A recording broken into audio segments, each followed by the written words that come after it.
Pod Caverna. Olá, galera. Está começando mais um Pod Caverna. Pod Caverna hoje recebendo mais uma vez nossos queridíssimos amigos aí, Mário Félix e Rafael Otati, com a presença aqui, auxílio luxuoso de Luísa Michalski. Luísa aí que, né, sempre bate o bolão aqui com a gente. Galera, hoje eu não vou virar um Muppet, tá, cara? O Luísa fica sacudindo assim, igual o Caco Sapo, os últimos podcasts eu tava igual o Caco Sapo, assim, sabe? Aí o Fernando não conseguiu captar imagem nenhuma à minha direita. Pelo amor de Deus, alguém faz um gif disso. E a gente hoje não faz isso, Rafael. E a gente hoje teria aqui a presença também do Diego, mas o Diego deve ter dormido, viajou, sei lá o que aconteceu. Entrou em outra dimensão. Infelizmente o Diego não está aqui, mas vamos levar nosso papo mesmo assim. Galera, bem-vindos aí. Apresentem-se, por favor, meu queridão Mário Félix. Olá, pessoas da internet. Aqui é o Mário Félix. Eu sou parceiro desse esse gordo de amarelo que vai aparecer aí na tela daqui a pouco. Esse pintinho amarelinho. A gente faz parte da Estante Distópica e do Transcritório. E hoje o podcast é meio distópico mesmo, cara. Hoje vai dar ruim. Já deu, não adianta, não tem como fazer um podcast que não dê ruim falando de distopia. Galera, eu sou o Rafael. Como o Mário falou, somos sócios de empreitada com a Estante Distópica. Mais pra frente a gente explica o que é isso. E, além disso, produtor de conteúdo no Instagram. Coloquei aqui, né? Meu @ lá no Instagram. Então, eu falo de livros. Vai lá, vamos bater um papo lá. E muito obrigado, Fernando, mais uma vez, abrindo as portas do Pod Caverna pra gente. Vocês são de casa, cara. Vocês são de casa. E Luísa Michalski, fala um pouco aí também dos seus outros projetos, aí, aproveitando a embala aí. O meu projeto número 1 agora é virar um GIF do Caco Sapo.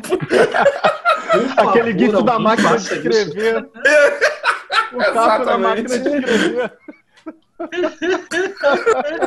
Esse é o meu projeto número 1 agora, é virar o GIF do Caco Sapo. Projeto número 2 é o Pod Caverna. E projeto número 3 é meu canal no YouTube, que a próxima vez eu vou copiar a sua ideia, hein, Rafael. Vou botar o meu arrobinha ali também, cara. Eu gostei muito da sua ideia, cara. Era muito bom.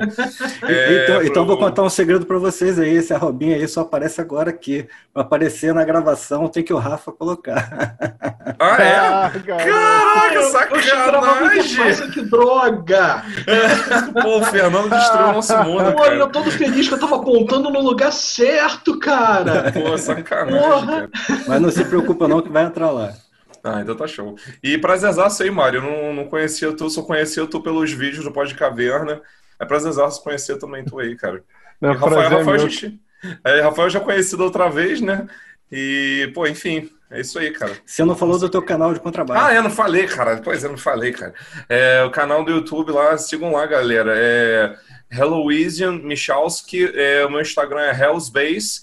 E vai estar aí em algum lugar da tela os linkzinhos. E é isso aí, eu vou estar lá, eu faço covers de músicas conhecidas, vou falar de baixo e muita baixaria. É isso aí. Falar de baixo e baixaria é interessante. Pois é. Né? Bom, e um recadão aí para você que está chegando agora aí no canal, cara, se inscreve aí no canal. Pra gente é importante que você se inscreva no canal, porque a gente quer bater umas metas aí, a gente quer dominar a internet, e se você não se inscrever, a gente não consegue essa dominação, né? Então, pois é. E deixa aí o joinha no vídeo aí, já deixa de uma vez, porque a galera normalmente esquece de dar o joinha, né? Tal. Se você depois não gostar do vídeo aí, tira o joinha. Só botar o outro joinha. Mas eu tenho certeza absoluta com a presença desses meus amigos aqui, com certeza o vídeo vai ser muito legal. Então deixa o joinha aí. Olha, se você curtiu esse conteúdo... E eu ainda vou dizer mais.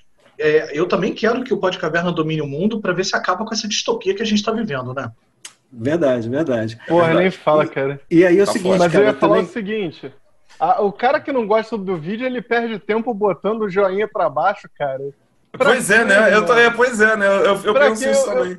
Eu tava vendo um vídeo esses dias, maluco, cheio de joinha pra baixo. Eu falo, gente, pra que vocês estão fazendo isso? Só você não assistiu o vídeo, não gostou, cara. Sai da parada, né? Mas pois é, maluco. Como a gente aqui é tudo velho, A gente é de uma época que a gente não gostava de um programa de TV, a gente mudava para outro canal e via outra coisa. Não, mas agora não, a galera gosta de... E o pior é que essa galera às vezes assiste o vídeo todo só para dar o dislike. O hater tem disso, né, cara? O cara quer, ele não se importa em perder o tempo dele, ele quer deixar a marquinha dele de hater lá na parada. Exatamente.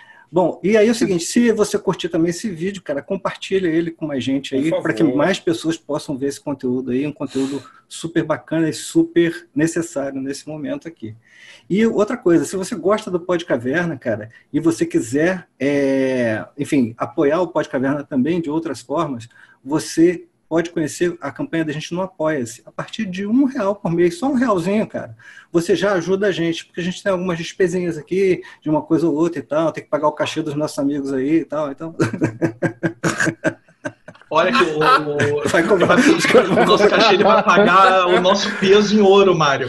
Ele tá ferrado, irmão. Se ele for pagar o meu peso em ouro, eu tô rico. Porque já dizia teu padrinho Silvio Santos aí que ouro vale mais do que dinheiro, irmão. Exato. Muito bom. Bom, galera, então é o seguinte, ó, o papo de hoje vai ser livros distópicos, histórias distópicas, né, e tal. E aí é o seguinte, cara, vocês aí que são os caras, digamos assim, mais versados no assunto do que eu, defina pra galera o que seria uma história distópica, o que seria um livro distópico. Ô, Rafael, tu vai conseguir mesmo definir o que é história distópica? Porque pra mim é realidade. Não sei se eu tenho essa capacidade não, cara. Eu vivo numa distopia, sabe? Exatamente. Exatamente. Todo dia um site é um diferente. Deixa eu dizer para vocês. Inclusive, Fernando, eu acho que podia colocar aqui na tela, em algum lugar, um link, né, um card para aquele programa que a gente gravou dos limites da ficção com o pessoal da Poems. Sim, pô, porque, na verdade, muito o que legal. O Mário tá dizendo tem super a ver com aquele papo. Chegou num ponto da realidade que tá tão bizarro, tá tão distópico, que ela tá maior do que a ficção, entendeu? Cara, então ela tá acompanhando. Ô, Rafa, é o seguinte, aquele programa já perdeu a validade, brother. Porque o limite da ficção já foi ultrapassado. Já ficou mais duas vezes, né? Agora, deixa eu falar uma coisa para vocês, cara. A gente ia gravar na sexta-feira passada, né? Você tá assistindo esse vídeo a partir de terça-feira, mas nós aqui, a gente ia gravar na sexta-feira passada, e de quinta para sexta, sabe aquela coisa de você estar com um pensamento recorrente, que você não consegue dormir, que você vai para o lado, para o outro, tal e coisa? Eu tive que levantar, pegar o meu celular, escrever e mandar um e-mail para mim mesmo para não esquecer. Que é a minha definição, de história distópica. História de ficção em que tudo deu errado. Tipo uma pandemia no momento em que você tem um verme de extrema-direita na presidência da República. Então, essa é a definição de distopia. Pronto, a partir de agora é a definição que eu vou usar.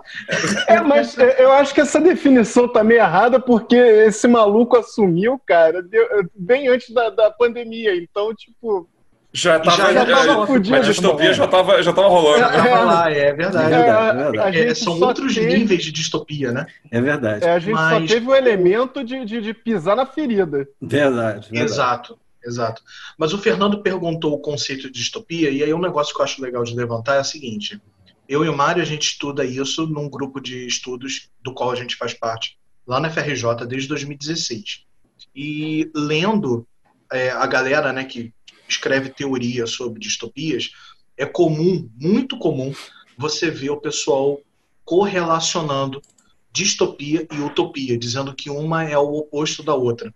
Às vezes até dizendo que a distopia é uma utopia negativa ou uma anti-utopia. E um negócio que a gente tem trabalhado, e a gente não está sozinho, né? Há outros teóricos também ajudando nisso, mas um negócio que a gente tem trabalhado é essa noção de que, na verdade, elas não são opostas. Em toda distopia, há elementos que são utópicos em algum lugar. Então é muito comum, por exemplo, você ter uma distopia como Matrix, né? Quando o Neo acorda e vê que a Matrix é uma ilusão, né? Um programa de computador, a realidade é aquela cidade chamada Zion e tal. Aquilo ali é distópico, né? Um cenário em que os robôs estão escravizando os humanos para gerar energia. Mas o fato do Neo do Neo ser uma parte de uma profecia, de ser um possível herói, isso é um elemento utópico. Verdade. Então, não dá para falar de distopia sem falar desses elementos utópicos, e da mesma forma, não daria para falar de uma utopia sem elementos distópicos. Acontece que ultimamente, pelo menos uns 40 anos para cá, a gente não vê muitas utopias sendo produzidas. Mas... ultimamente é um 7x1 novo todo dia, cara, mas... Boa, um 7x1, exatamente. O cara definiu perfeitamente. A gente tá quieto, do nada é um gol da Alemanha. Exato.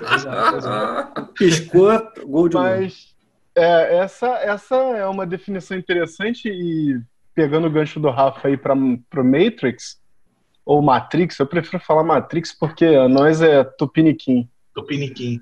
Verdade. É pena que o Flávio não tá aqui, senão seria um Tupini Viking. Muito bom. Pegando esse gancho do Rafa para definição de distopia, cara, a Matrix começa como uma distopia, como uma utopia, na verdade. Sim, é verdade, sim. E como o messianismo do Neo. Isso é um fato muito presente. Primeiro você começa pelo nome da cidade lá dos caras, tipo Zion. Você vem com aquele messianismo Rastafari, onde Zion, Sião, é a cidade prometida, onde, tudo bem, se pega da Bíblia, da mitologia judaico-cristã, beleza, e é resgatada pelo rastafarianismo. Tem um dos personagens, eu sempre esqueço o nome, porque personagem secundário a gente raramente grava o nome. Mas aquele cara que resolve permanecer na matriz porque ele quer comer um bife. O do bife. Eu também não lembro o nome, não. Eu sei, eu sei quem você está falando, mas também não lembro o nome dele. O malandro quer um bife, o malandro quer continuar na utopia. Entendeu? Ele entende aquilo como utopia, ele entende aquilo como algo benéfico e taca-lhe pau. E isso, cara, o Rafa vai pegar mais a parte da antiguidade, mas eu já adianto que na Idade Média a gente tinha uns queijos de utopia. Por exemplo, um quezinho de utopia. Tá. Ok, perdão. Eu entendi não queijo. Eu também entendi o queijo. Eu falei, que porra é essa? Isso porque o cara... Eu até gosto da ideia da utopia do queijo. Acho que eu vou bolar um negócio desse. Eu quero morar nesse lugar. Mas tem a ver com queijo, sacou? É a utopia da cucanha, cara. O país da cucanha, na Idade Média, é onde você não precisa... A Bíblia já dizia que quando Adão e Eva foram expulsos do paraíso, eles teriam que ganhar o seu sustento com o suor do seu rosto. E na Idade Média, o cara literalmente comia as batatas da terra. Não comia batata porque ainda não tinha sido descoberta a América, e a batata vem da América, mas o cara arava a roça todo dia, irmão. O trabalho era pesado. Lembrando que as tecnologias de plantio e colheita não era essa maravilha que é hoje. Se o maluco só senta numa maquininha e vai andando lá no ar-condicionado da máquina, tá colhendo, irmão. O cara tinha que viver lá, baixinho assim, pegando rabanete e jogando na cesta. Porra, então o cara imagina, eu queria a ilha da cucanha, onde eu tô deitado na minha rede, eu estico a mão, pego uma comida. E detalhe, durante várias épocas na história da Idade Média Europeia, teve a questão da fome, a carestia alimentar. Sim. Então a utopia, ela não é tipo o futuro que deu certo. A utopia é criada pelo desejo daquilo do que falta no presente. Perfeito. Caralho. Ela não é não. Meu irmão, se você tá vivendo numa época que tá tudo maravilhoso, tu não vai projetar uma utopia. Porque já tá tudo maravilhoso. Pra que tu vai pensar no maravilhoso se você já vive o maravilhoso? Tu vai pensar na utopia quando tu tá ali curvado colhendo rabanete, sabe? Perfeito. E aquele lance, mesmo que esteja tudo maravilhoso, o ser humano vai sempre desejar aquilo que ele não tem. Então também é capaz de ele produzir cenários em que vai ter isso que ele deseja. E não necessariamente vai ser uma utopia, como o Mário está falando. Já que ele já tem tudo, o que ele vai produzir? Talvez ele produza uma distopia. Mas baseado nisso que você falou, deixa eu te fazer uma pergunta. O que de repente faz com que eu não entenda qualquer livro que tenha uma história que tenha um antagonista como uma distopia? Por exemplo, por que eu não entendo Star Wars como uma distopia? Porque eu tenho um império lá a ser derrubado e aquela sociedade desequilibrada, e entendo como distopia, por exemplo, a fundação do Asimov. Só antes de você responder aí, Rafa, isso foi o que o Fê puxou aí, cara, foi uma parada que eu fiquei muito confuso, velho, porque quando a gente começou a falar do tópico, isso na semana passada, né? Caraca, velho, eu fiquei muito perdido, que eu virei pra ele e falei, cara, eu não sei se eu li tanto livro de distopia, eu não sei nem como que ela classificaria isso. E a gente falando justamente dessa pergunta, cara. Pode mandar aí. Eu fiquei realmente assim, eu fiquei mega confuso, cara. Eu fiquei muito confuso com isso, sem pilha. Bom, então, na literatura, cinema, enfim, seriado, a distopia geralmente é um gênero, tá? Considerado como gênero. Você fala, esse é um filme, é uma distopia. Esse livro é uma distopia. Quando a quantidade de coisas negativas, ela é absurdamente alta.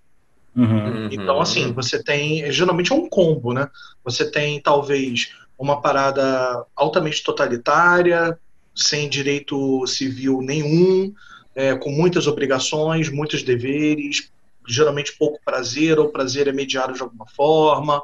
Aí tem uma questão de controle muito forte. Enfim, tá tudo muito ruim. É comum você ir num lugar, né, você ver uma história dessa e você falar que tá dentro do gênero da distopia. Só que eu e Mário, como eu falei o lance que toda utopia tem elementos distópicos, toda distopia tem elementos utópicos, a gente costuma trabalhar elementos distópicos nas obras.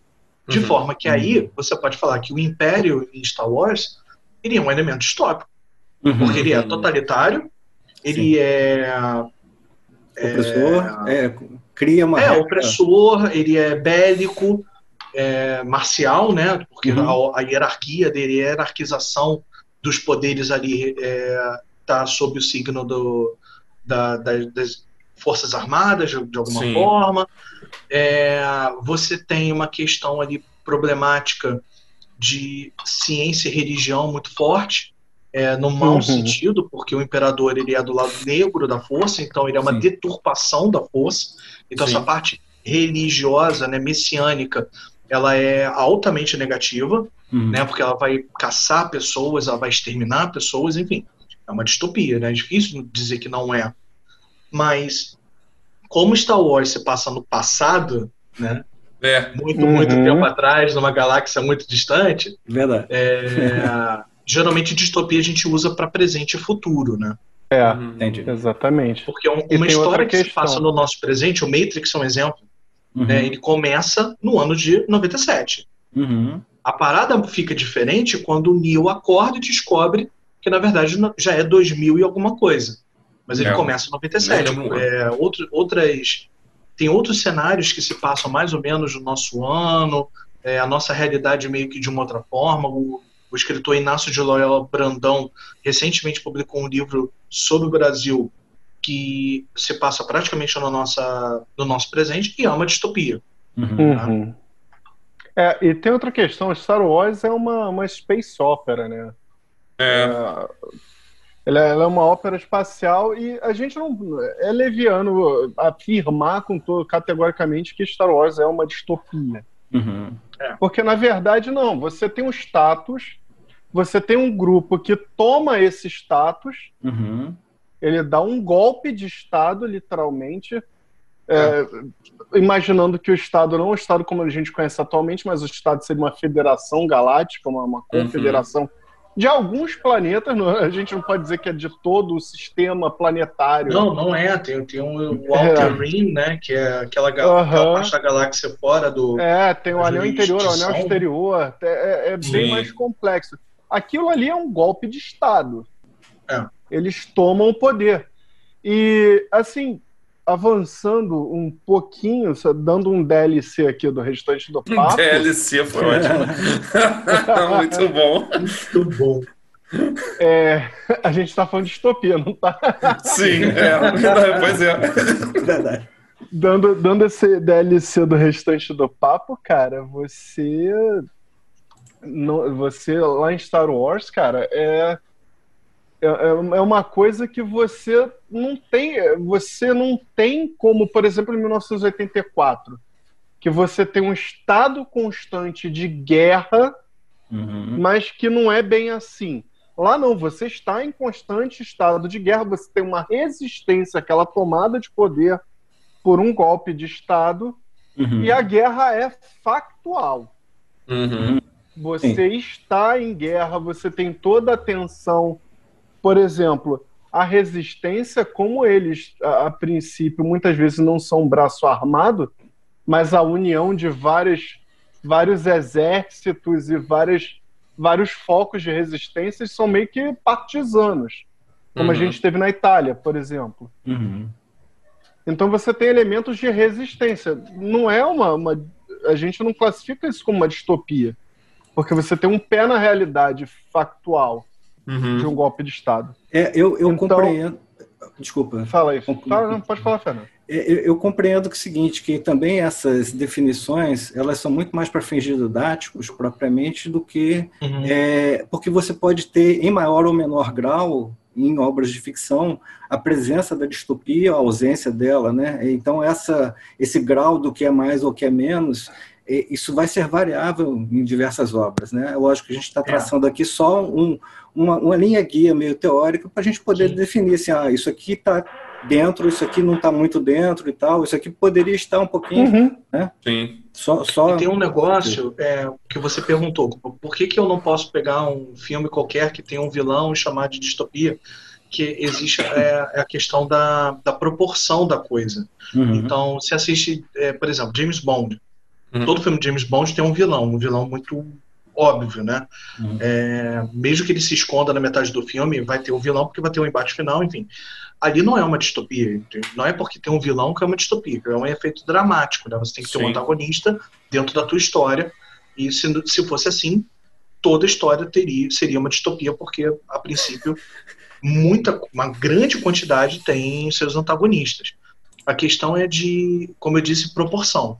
Então, quando você pega uma sociedade, e aí aquela sociedade vive da forma X, é mais fácil isso estar próximo a uma distopia do que o caso do James Bond, que o mundo é basicamente o nosso mundo, só que com essa briga entre espiões. Né? Então, quando você pega, por exemplo, o filme A Vila, do Shyamalan, a Vila se passa nos nossos dias, mas com certeza aquela comunidade ali é distópica. Verdade. Perfeito. Essa distorção, acho que da realidade posta para as pessoas que estão no contexto, eu acho que de repente é uma parte também da distopia, né?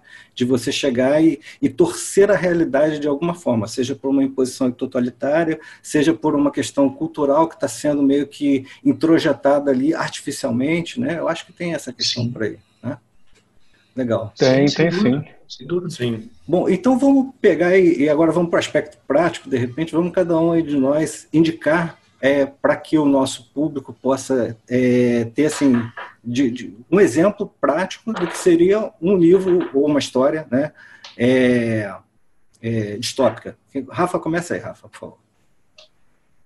Bom, vou começar com o que eu tenho aqui mais perto, eu acho que é a mais clássica. Que edição linda, velho. Cara, essa edição tá show de bola. Cara, ela começa com um ensaio artístico maravilhoso. São tipo 10 imagens, 15 imagens. Tudo a ver com o cenário. Caralho, que coisa foda. linda. E além, cara, o corte da página. Caralho! Essa edição tá sinistra. Nossa, ela sinistro. Tem um prefácio muito, muito bom e tem 8, se eu não me engano, 8 textos de apoio no final. 7 ou 8. Então, assim, ela é bem completa, né, nesse sentido. E, bom, 1984, eu falei que é uma das mais clássicas, talvez a mais clássica, não por idade, não para ter sido primeira, vieram várias outras antes, né? Mas porque ela não só pega coisas que vieram antes, como um livro que o Mário adora e eu acho que ele vai mostrar depois, só não quero dar spoiler, ou não? Eu separei. Então, é spoiler, não vou dizer, mas ele pega coisas dessa distopia que é tipo uns 20 anos antes, mas ao mesmo tempo, 1984 não é só isso, é uma previsão do futuro que com o passar do tempo acabou se mostrando correto em muitos pontos.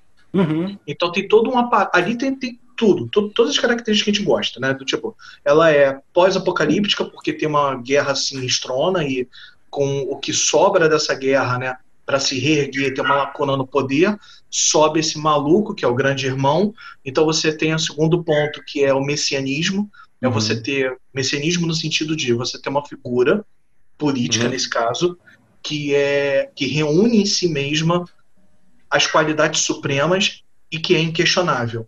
Então, toda história que tem uma figura assim, ou um grupo assim, no caso do A Vila, por exemplo, é o grupo dos idosos daquela vila. Eles são inquestionáveis. Isso é messiânico, né? De alguma forma é um messianismo. Tem isso no 84. E o fato do futuro tecnológico, né? Visto como algo que não vai melhorar as nossas condições de vida, vai piorar as nossas condições de vida. Então você tem ali tecnologias que ao invés de, como a gente fala das nossas tecnologias, tipo WhatsApp, internet, que vai encurtar distâncias, mas na verdade em 1974 elas aumentam as distâncias. Porque não a distância geográfica, ela aumenta a distância emotiva, afetiva, psicológica. Você passa a não confiar em mais ninguém, você passa a ter seus passos regulados, o grande irmão está em todos os lugares, ele vê tudo que você faz. Então, toda essa noção de que você está sendo visto o tempo todo te causa um sufocamento, né? Um indivíduo sufocado por conta dessa junção desse monte de coisa, de ser pós-apocalíptico, de ser messiânico e de ter essa tecnologia presente, limitando cada vez mais as nossas liberdades individuais, ao ponto de que você não tem. Tem um trecho da obra, ainda meio que no início, que o nosso personagem principal, Winston, ele está treinando as reações dele, porque ele sabe que quando conversa com as pessoas, o nosso corpo trai a gente. Né? A gente fala um negócio, mas tem um sorriso de canto de boca que indica. Valeu, a gente o corpo que fala. Sem querer. Ele fica treinando isso, cara. E até um post que eu e o Mário fizemos recentemente nos nossos Instagrams, correlacionando 1984 e Black Mirror, a gente menciona isso, porque é um episódio famoso do Black Mirror, que é aquele episódio do Queda Livre, das redes sociais. No início do episódio, a personagem principal está fazendo o quê? Olhando para o espelho, treinando as próprias reações e expressões faciais. Sim. Então é muito parecido com 1984 e é muito verdade, parecido com o nosso mundo. Você faz a mesma coisa, você, pessoa comum, faz a mesma coisa quando você vai para uma entrevista de emprego, você treina antes. Sim. Para a galera assim, que não tem assim, essa informação, é importante a gente dizer que o Big Brother, o programa Big Brother, o conceito das câmeras ali filmando você o tempo todo, foi tirado do livro, né? O grande irmão que vigia você o tempo todo, né? O nome do programa da TV, o Big Brother, foi dado por causa do Big Brother do 1984. Sim. Não sabia disso, caralho. Que é a ideia de você... No livro, o grande irmão está olhando você o tempo inteiro. No programa de TV, nós que somos os espectadores estamos olhando eles o tempo inteiro. Aí vem a noção do pay-per-view também, de você assistir 24 horas. Sim. Enfim, é bem Big Brother isso. Fala, Mário. Uma curiosidade, mostra a capa do livro no Japão, naquela seção linda de capas, porque tem uma curiosidade nela. Eu estava conversando com o Roger esses dias. Quando você mostrou a capa japonesa no Instagram, o Roger comentou comigo. Vocês estão vendo aí. Aí tá literalmente 1984 e o último ali é ano. Não é a escrita normal. Não é a escrita normal. Porque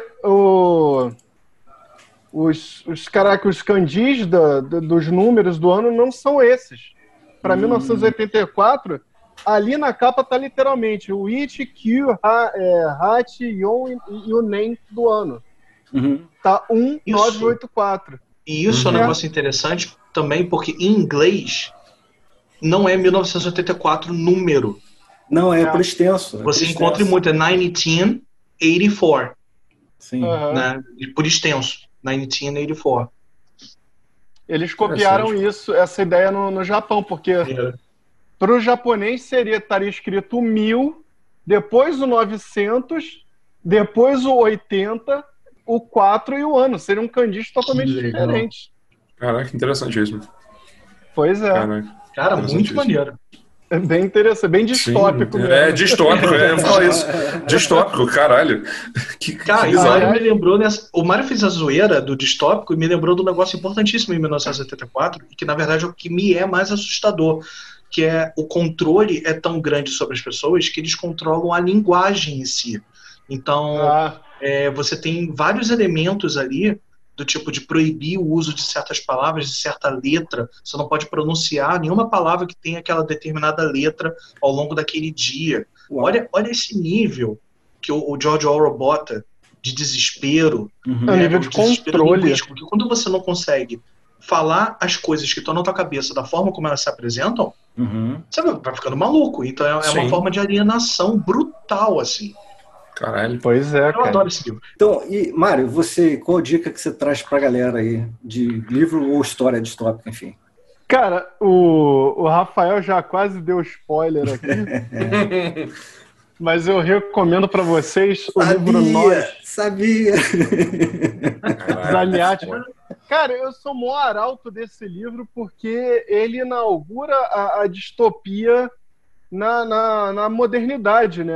Na modernidade não, porque a modernidade começou no Renascimento. Mas na contemporaneidade nossa aqui, quem inaugura é o Nós do Zamiatin. Porque esse livro aqui foi escrito na antiga União Soviética. Caraca! Mas aí é que tá. Aí o Rafael já deu spoiler, porque eu ia falar. Mas aí é que tá. Quando a gente pensa na antiga... Quando a gente pensa na antiga União Soviética, a gente pensa o quê? Década de 50, década de 60. Mas esquece lá a Revolução de 1917. Nossa, é verdade. Pois é. Ninguém lembra disso. Foi escrito em 1920. Caraca. E essa edição aqui e ele inspirou o George Orwell. Por que eu digo isso? E o Huxley também. Também, mas por que eu digo isso? Essa edição da Aleph, eu vou fazer um jabá gratuito. Opa! Para nave mãe. Essa edição da Aleph traz duas paradas fantásticas. A primeira delas é uma resenha do próprio George Orwell desse livro. O cara fez uma resenha desse livro. Uau. E a outra é a carta do Zamiatin ao Stalin. O Zamiatin quase foi passado pelo Stalin, sacou? O Zamiatin era partidário do Exército Vermelho e tal, etc. Mas depois... Parece até alguém que a gente conhece. Primeiro vota contra, depois fala que o filho é dele. Foi que nem o Fundeb agora. Sim. Quer cortar dinheiro da educação, mas quando a educação ganhou... Não, porque, ideia nossa. Que nem auxílio emergencial, né, cara? Auxílio emergencial foi a mesma coisa. Que era 200 pila, mas o nosso filho é de 600. Tá bom. Filho da puta. Mas teve um momento que o cara virou persona não grata pro partidão. E Stalin queria passar ele fez uma carta pro Stalin pedindo arrego e, pelo amor de Deus, deixa eu meter o pé daqui. Caralho. Por quê? Qual é a premissa do livro? O cara tem um engenheiro chamado D503. Só uma pergunta: um engenheiro civil respeita o cara, então. Engenheiro não, engenheiro, cidadão. É engraçado, né? Eu tô dizendo que a gente tá vivendo uma distopia?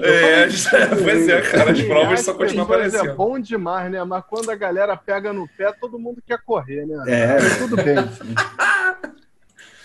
O D503 é um engenheiro que vive pleno e feliz. Como manda o grandioso Estado Único.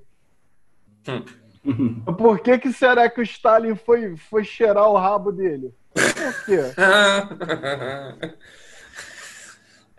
E o que acontece com esse engenheiro pleno e feliz? Começa a duvidar da parada que tá acontecendo ali, mano. O cara encontra uma mulher. É engraçado, né? Toda distopia, a galera adora usar o elemento feminino como o disruptivo, aquele que vai tirar o cara do caminho. É uma praxis bizarra isso. Que é uma coisa que tá no Nós e foi copiado pelo Orwell no 84, né? Copiado não, Rafael. Inspirado. Inspirado. Na natureza nada se cria. Tudo se copia. Lembra da antiguidade clássica que era comum a galera escrever texto. Até na Idade Média acontecia isso.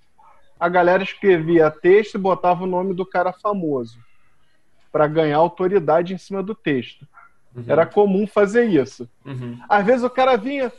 Caraca, Fernandão, tu escreveu um texto bom pra caralho. Porra, mó concordo contigo. Aí tu olha a parada e fala, caralho, eu não escrevi isso aqui não, mano. E agora? Era assim mesmo. Então é uma leve inspiração. Aí o que acontece? Tem uma parte que até o Rafael adora essa parte do livro, em que eles estão construindo a Integral, que é uma nave espacial, matematicamente perfeita, porque qual é a premissa? Eles querem levar a felicidade a outros planetas e outras civilizações, caso existam, porque eles não sabem se existe. E se a galera não aceitar a felicidade através do diálogo, eles vão impor a felicidade. Pela força, né? Vai ser feliz na base da porrada. Caralho. Porra, caralho. Você Fica vai feliz! apanhar. Fica feliz! Você vai apanhar até ficar feliz.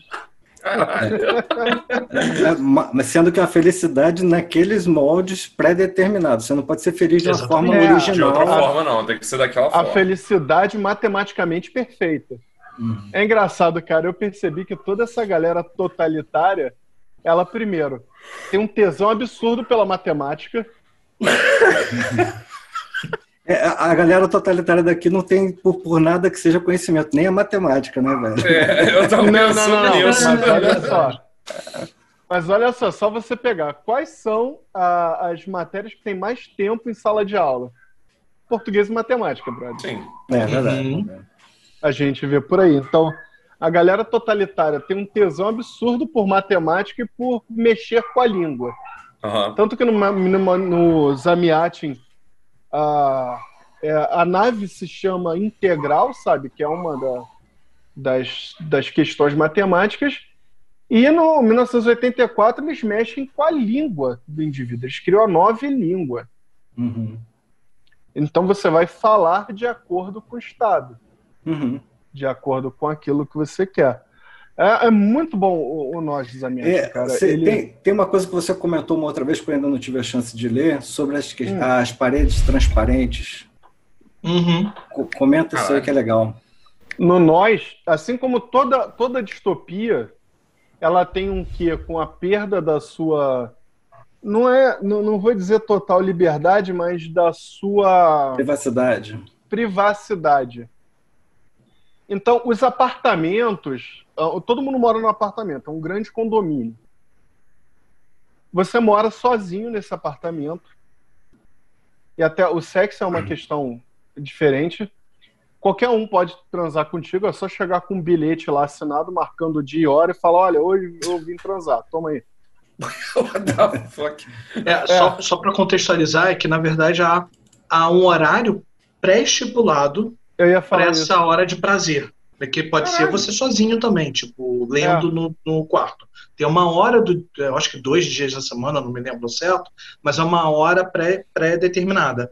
E aí, obviamente, as pessoas aproveitam para fazer sexo. E aí, para fazer sexo, você precisa de um bilhete, que tem que ser carimbado por uma pessoa lá X. A burocracia é outro elemento distópico muito presente. É verdade. Aí nessa parede tem uma questão burocrática envolvida. Mas enfim, aí as paredes você precisa do papel e pode ser com qualquer um. As paredes são de vidro. Todo mundo que passa na rua pode olhar o que está todo mundo fazendo no momento. E que eles praticamente fazem as mesmas coisas nos mesmos horários. Porque tem horário de levantar, horário de tomar banho, horário de tomar café da manhã, horário de trabalho, horário da pausa no trabalho, para você ficar dando voltas no jardim lá de onde se trabalha. E esse horário que o Rafael falou é o único horário que você pode fechar uma cortina para ter um quesinho de privacidade. É aquele micro-horário. E você tem museus de coisas do passado para te mostrar como era horrível a época onde as pessoas viviam, com instrumentos do passado, utensílios do passado.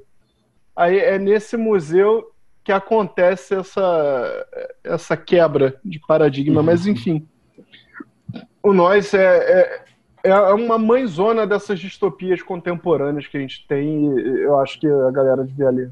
Legal. Galera, é o seguinte, aqui na descrição do vídeo eu estou deixando os links para você comprar esses livros. Caso você tenha interesse em comprar o livro, usa o linkzinho da gente, porque com o linkzinho da gente rola um cascalhozinho ali para você ajudar o Pod Caverna, né? Rola uma comissãozinha ali, então.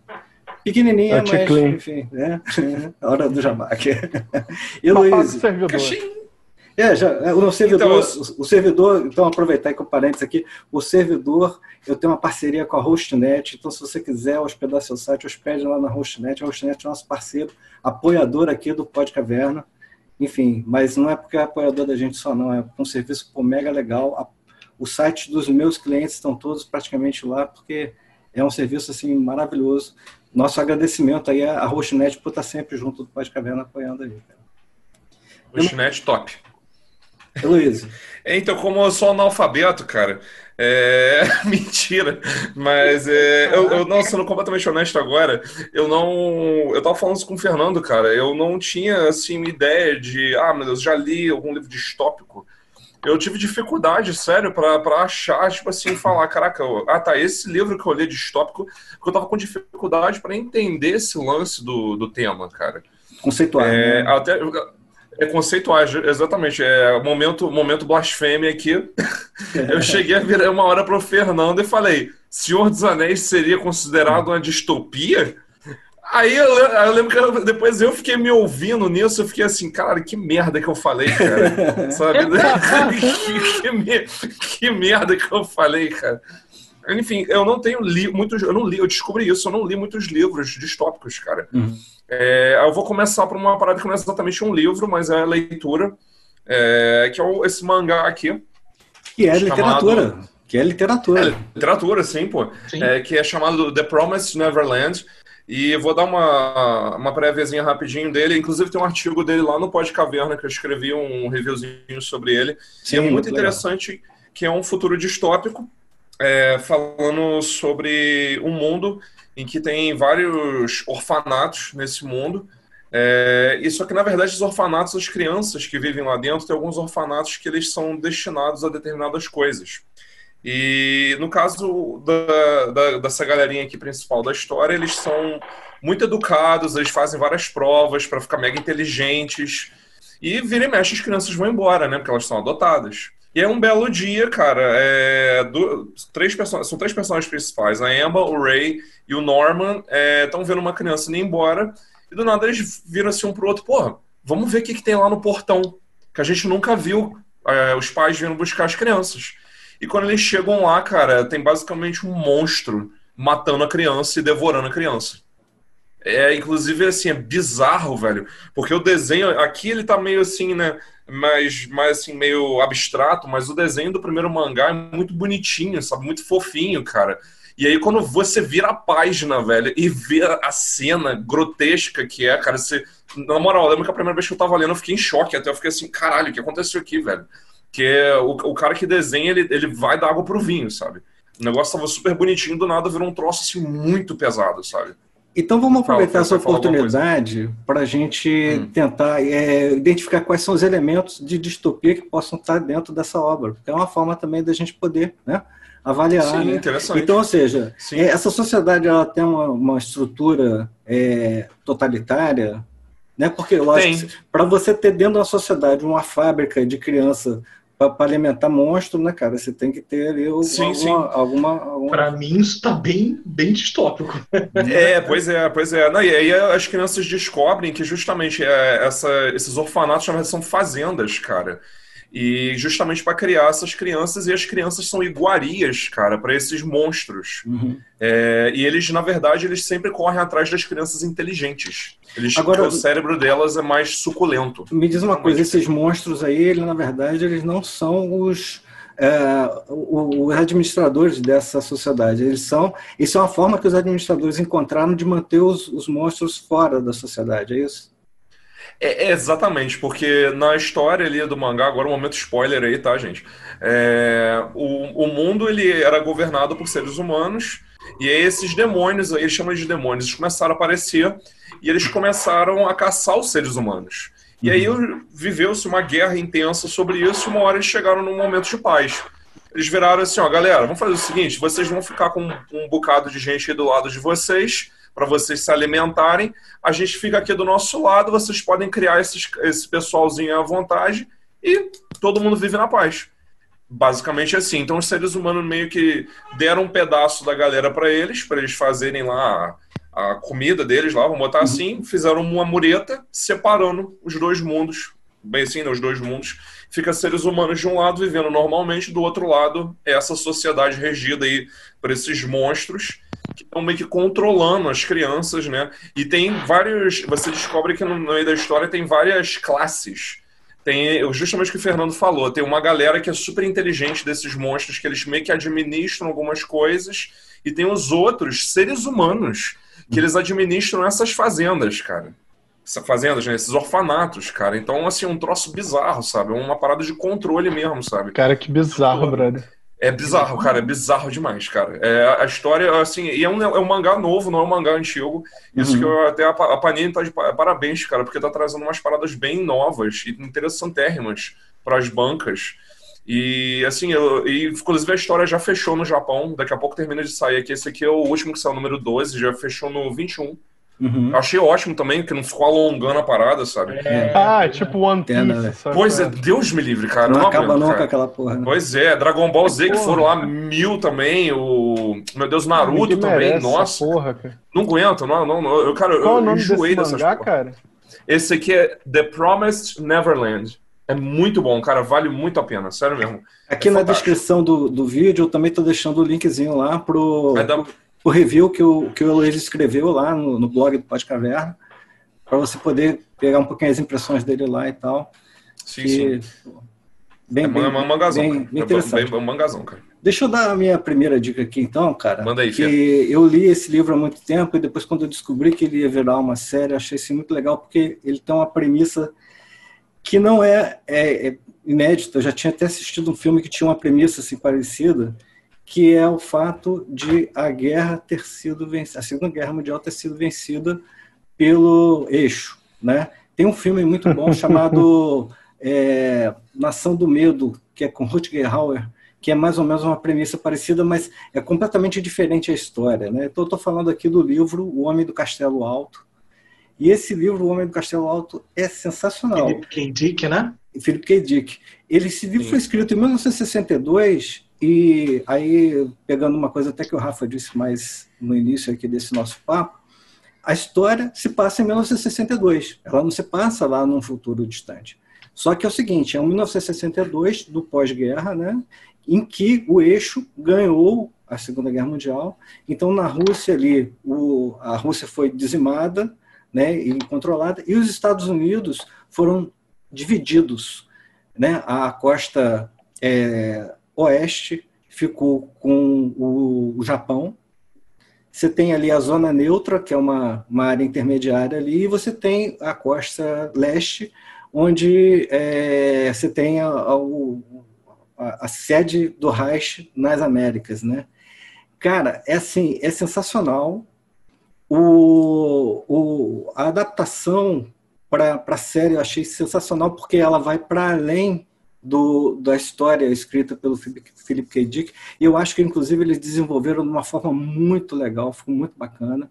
Né? Tem umas adaptações, obviamente, né, em termos de personagem, em termos de... No livro O Homem do Castelo Alto, nessa sociedade está rolando uma cópia de um livro que conta a história de que os americanos e os aliados venceram a Segunda Guerra Mundial. Então, isso começa a circular no mercado negro e é meio que alguma coisa que dá um combustível para aquelas pessoas que estão sendo oprimidas naquele momento de compreender como seria a sociedade se o nazismo não tivesse sido o lado vencedor e tal.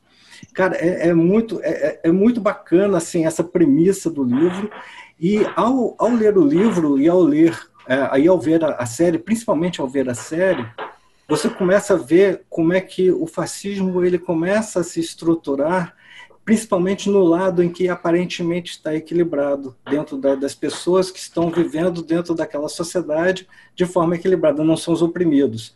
Então todo mundo acha aquilo muito normal, mesmo que você esteja queimando carne humana como combustível daquela sociedade.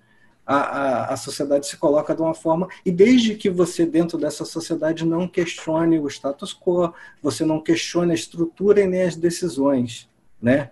É muito sensacional o livro. O livro é pequenininho, mas aconselho também a ver a série, que é muito legal. O Rafa ia dizer alguma coisa.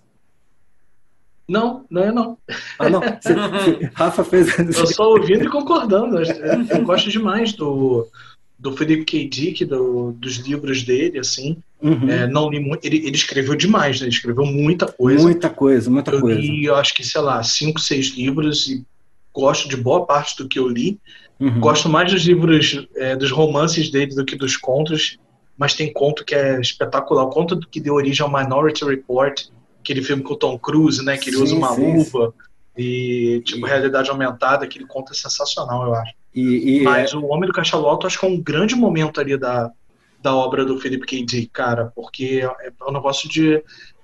Na música falam muito isso, né? Da banda tá no momento da maturidade da banda. Quando ela lança o disco que tem os componentes principais da banda e tal. Então, O Homem do Castelo Alto, pra mim, tem a maturidade do Philip K. Dick, assim.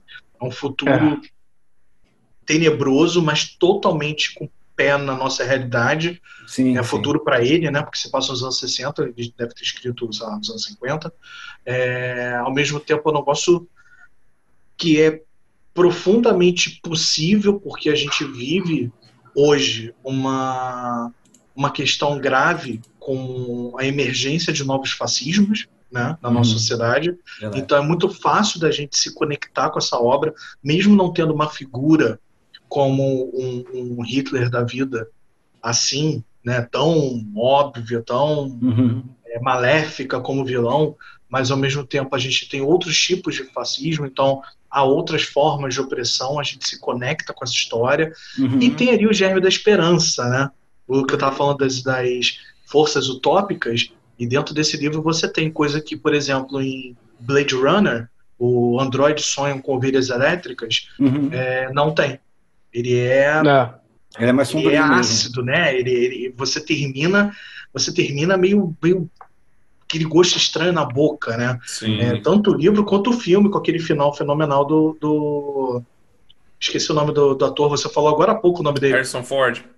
Não, o que faz o androide. Aquele discurso das lágrimas na chuva. Rutger Hauer. Rutger Hauer, isso. Você tinha acabado de falar o nome dele. Eu meio que fiquei com isso na cabeça que eu queria comentar e esqueci no meio do processo. Mas enfim, faleceu há pouco tempo. Tanto o final do livro quanto o final do filme te deixa com aquela sensação complexa, né? Cara, e assim, e assistindo a série O Homem do Castelo Alto, tem 2 episódios que me chamam assim, que me incomodaram muito, né? Um deles é o seguinte: o cara que é o Open Book Fear, que é o cara que é tipo um general americano que digamos assim, é o braço que é o americano na patente mais alta, digamos, né, dentro do nazismo, daquele nazismo, né, desenvolvido ali. Ele tem a família dele, tem as 2 filhas, e uma das filhas começa a questionar, e a outra filha está muito dominada ali dentro do processo. E aí tem um passo, tem uma cena em que elas estão tendo aula, a professora fala alguma coisa que está um pouco fora do que o manual ali está dizendo. Meio que questiona alguma coisa, meio que traz algum elemento lúdico. A menina faz uma denuncia a professora, para a professora, e a professora desaparece. Aí eu falei assim, cara, escola sem partido, velho. Escola sem Total. partido. Porra, né? Exatamente. E assim, Total. e teve uma outra cena, que aí agora me fugiu qual é a cena, enfim, mas se você assistir o filme e você pensar muito nas propostas e na estrutura, e de como está estruturada a ideologia que está governando o Brasil, você fala assim, cara, o que os caras querem é que a gente chegue naquilo. Porque você tem ali muito essa questão do controle, muita questão da religião, mas muita questão de achar que a diversidade ela é ruim, que ela é um germe ruim dentro da sociedade, porque ela traz o desequilíbrio, a uniformidade é que é o bom. Então você tem assim, um monte de valores ali. Cara, a série é sensacional. Acho que eles foram muito bem sucedidos no processo de desenvolvimento do livro, né? E de adaptação e desenvolvimento. É engraçado, nada do que acontece hoje, né? É uma mera coincidência. Pois é. Não, se a gente for elencar alguns elementos que caracterizam distopia, cara, porra, tipo, culto ao grande líder, essa questão da uniformidade de pensamento. Cara, tipo, a gente tá vivendo isso, brother.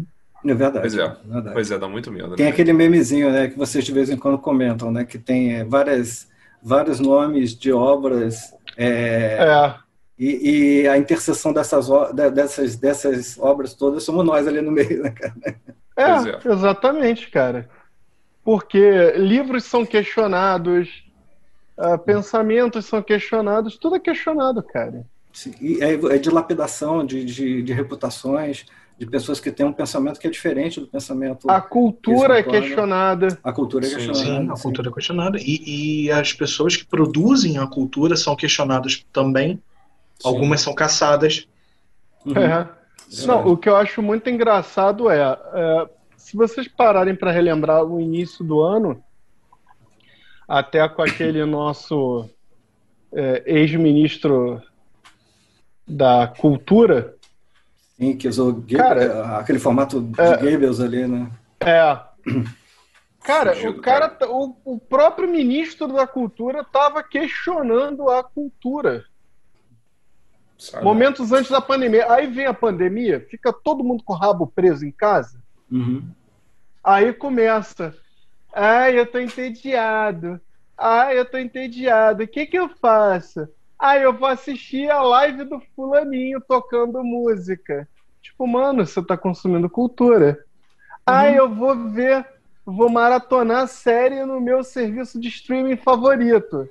Cara, quem produziu aquela coisa foram produtores culturais, irmão. Dá licença.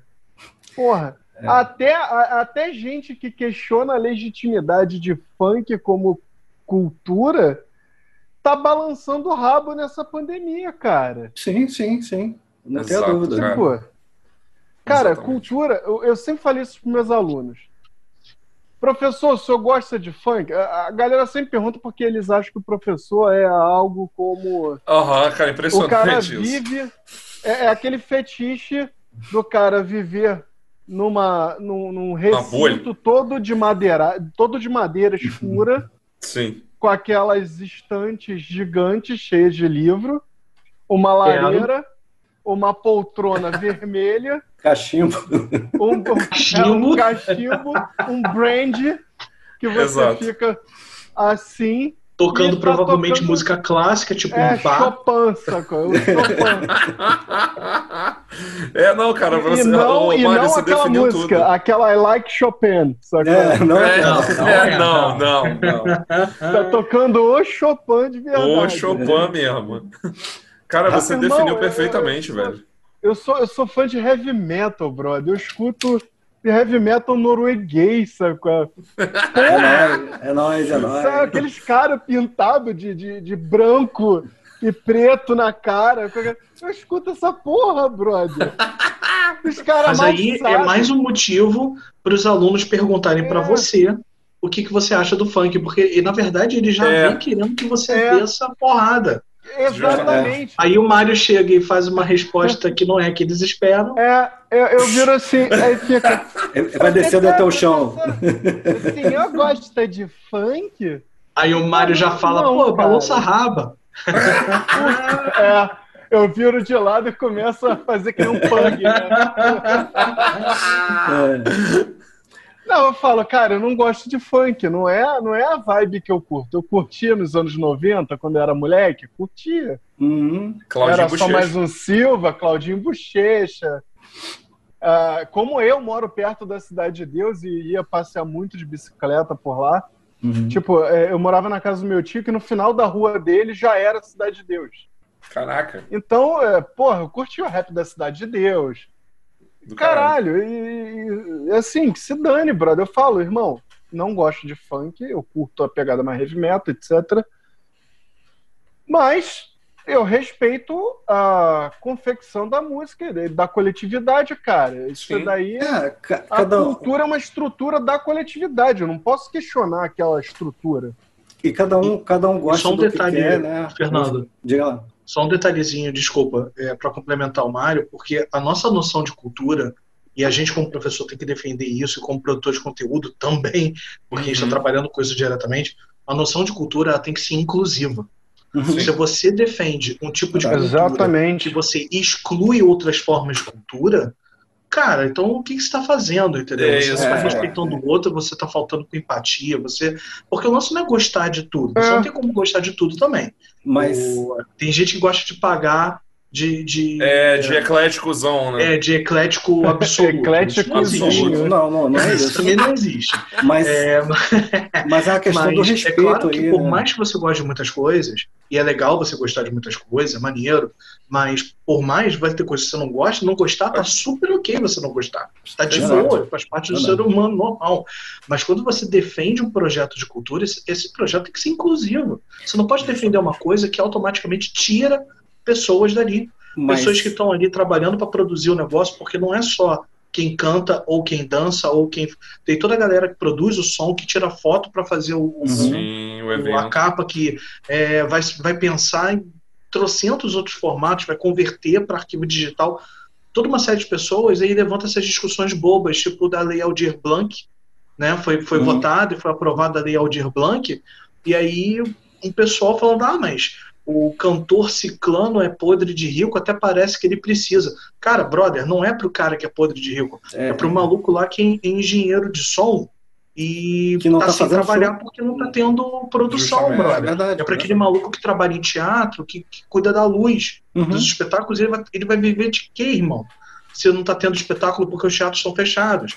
Então, você tem que explicar o óbvio, sabe? Pessoal, né, cara? Dois comentários que eu queria fazer. Um deles é o seguinte, né? O cara se indigna com isso assim, pra caramba, mas não fica indignado, por exemplo, quando o governo passa lá, dá subsídios para bancos, por exemplo, ou faz alguma coisa. Né? Porque, dá milhões para bancos. E essa é uma coisa. E a segunda coisa é o seguinte, é que essa coisa exclusivista de você dizer que, que a cultura é isso, não é muito... A gente vê isso na cultura, mas vê isso na religião também, em que você se professa a religião X, beleza, tudo bem, mas se você professa uma religião de matriz africana, ou qualquer outra que não seja aquela dessa turma aí, você está errado.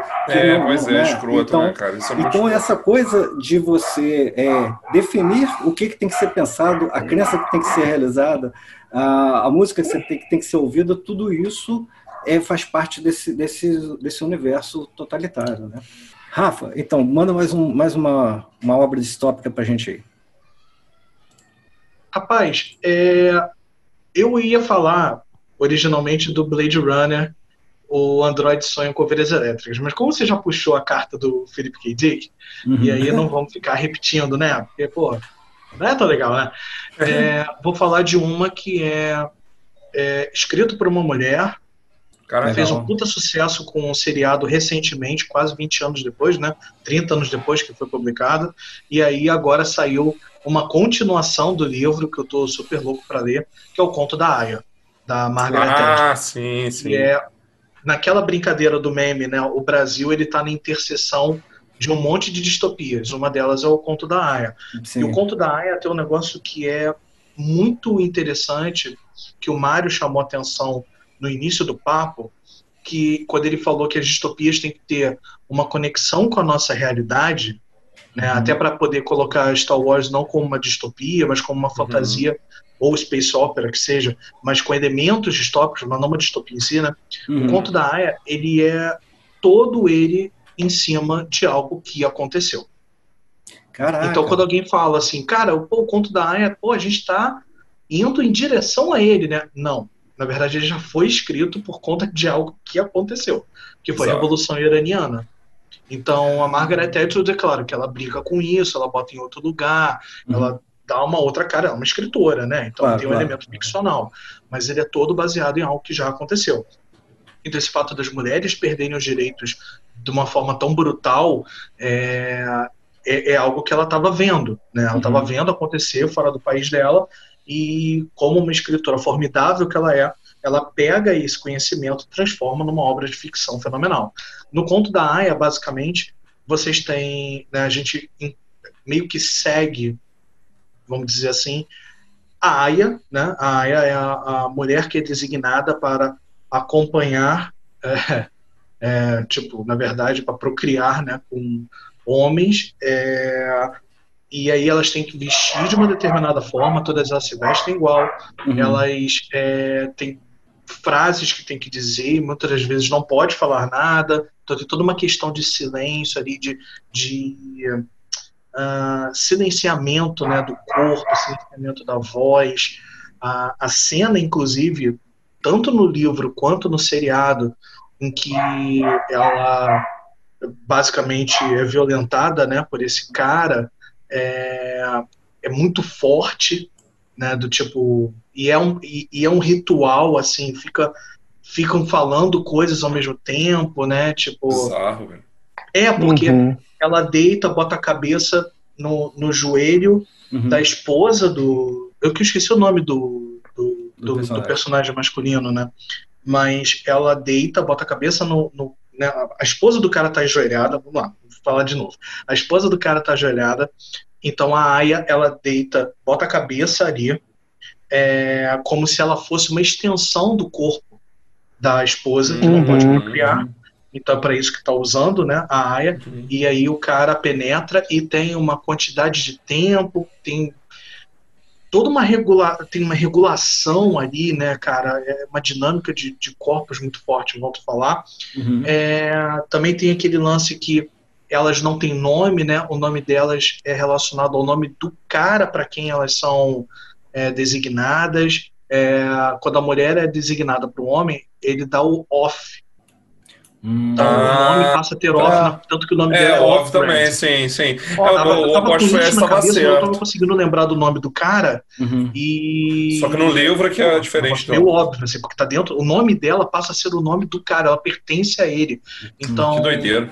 E quando você perde o nome, e isso é um elemento que está no nós também, do Zamiati que o Mário falou, quando você perde o nome, você está perdendo um traço muito importante da sua identidade. E aqui tem um agravante, porque essa personagem principal que a gente acompanha, ela viu a parada acontecer. No nós do Zamiati, você já começa no ano 3000, sei lá o quê. Então já tá naquela ditadura lá, aquele estado totalitário, já há muito tempo, cara, já nasceu ali no meio. Então ele ter um discurso que defende aquele Estado faz todo sentido. É só você imaginar que ele, quando criança, foi educado numa escola daquele modelo, repetindo aquelas coisas. Sim. Mas no caso dela, não. Ela já era uma moça, né, uma jovem adulta, quando tem essa revolução teocrática, e ela vai acompanhando essa mudança e vai recebendo essa lavagem cerebral que é feita por uma outra mulher, né? Então é uma mulher que educa outras mulheres e que vai fazendo essa lavagem cerebral para aceitar a perda de direitos, para aceitar a perda da identidade no final das contas, né? Então tem uma impossibilidade de individualismo ali. Mulheres que não seguem aquilo, ou mulheres que fogem aquele padrão, como por exemplo mulheres lésbicas, são penduradas no muro para todo mundo ficar vendo. Cara, vai te dando desespero, assim, vai te dando desespero. E tem um aspecto do religioso muito forte nessa porque na verdade é todo baseado em preceitos tirados do Antigo Testamento, só que é aquilo, né? Como toda visão radical, é uma leitura totalmente enviesada do Velho Testamento. Então, da mesma forma que você vê pessoas se baseando no Velho Testamento para justificar as maiores atrocidades, nesse caso do conto da Aya, você também tem isso. Tanto que, se eu não estou enganado, né, o lugar se chama Gilead. E aí eu acho que o Mário manja. O Mário foi coroinha, quase padre, pode falar mais sobre... O engraçado são esses epítetos que eu vou soltando. Esse gordo. Não, eu tenho. Eu não menti, você foi coroinha. Fui coroinha durante uns bons anos. Cheguei o Mário a fez ser seminário, gente. Eu comecei, cara. Rafael só entregando. Essa história de igreja aí, a minha banda surgiu, a banda que não que eu tenho hoje, mas a banda que eu tinha na década de 80, surgiu dentro da igreja, a gente tocava na missa, e aí a gente tinha uma birra, a gente tinha uma birra com as beatas lá, né? Porque a gente queria fazer rock and roll na missa e não dava, né? Aí uma vez eu fui tocar na missa com a camisa do Dio, cara. Porra, ele foi com a camisa Holy Diver, velho. Que tem um padre. Maravilhoso. Tem um demônio lá batendo no padre, né?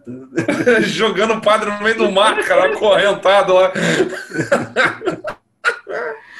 Cara, muito mas a Gilead, ela fica na Jordânia. Existe um local chamado Gilead, o monte de Gilead.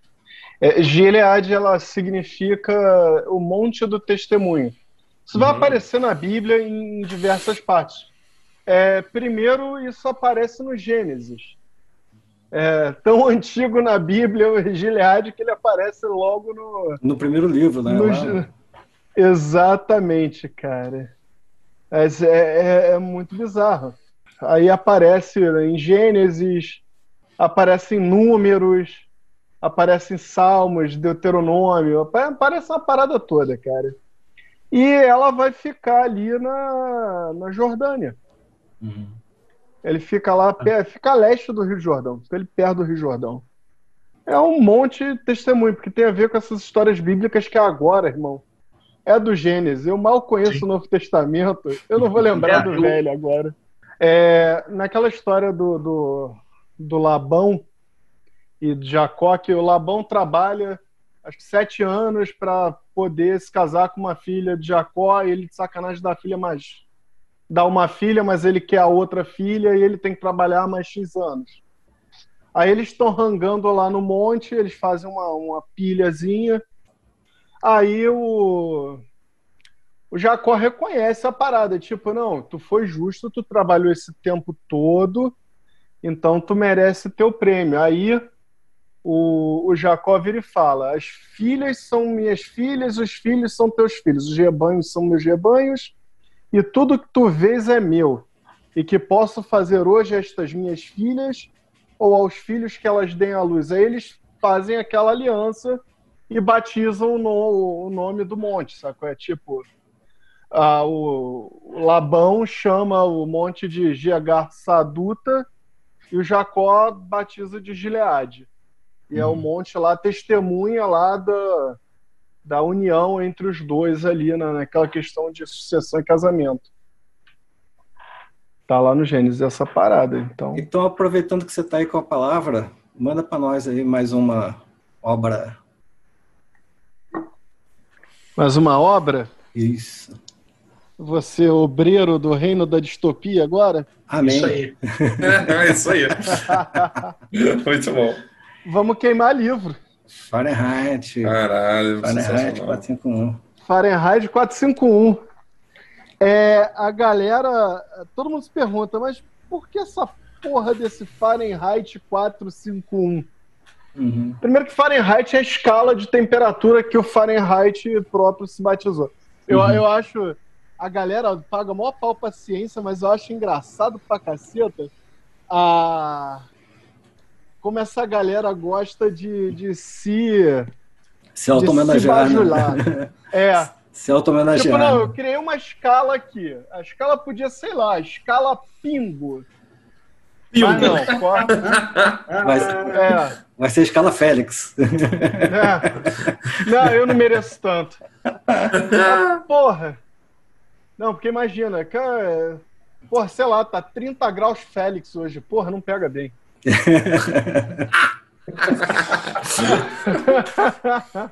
Aí, porra, o cara se auto-batiza de...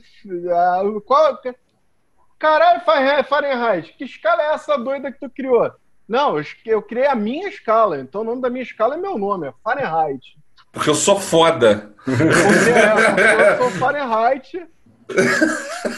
E se você quer transformar em Celsius, irmão, o problema é seu. O problema é teu, tu se vira aí.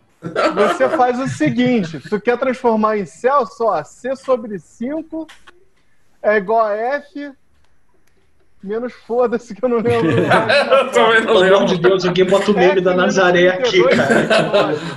Eu sou da letras, irmão. C sobre 5 é igual a F menos 32 sobre 9. Ou então tu baixa um aplicativozinho que já faz essa conversão pra você. Eu ia falar, essa porra aqui tá aqui pra isso. Eu ia falar. Qualquer celular vagabundo faz isso hoje, irmão. Aí o problema é teu.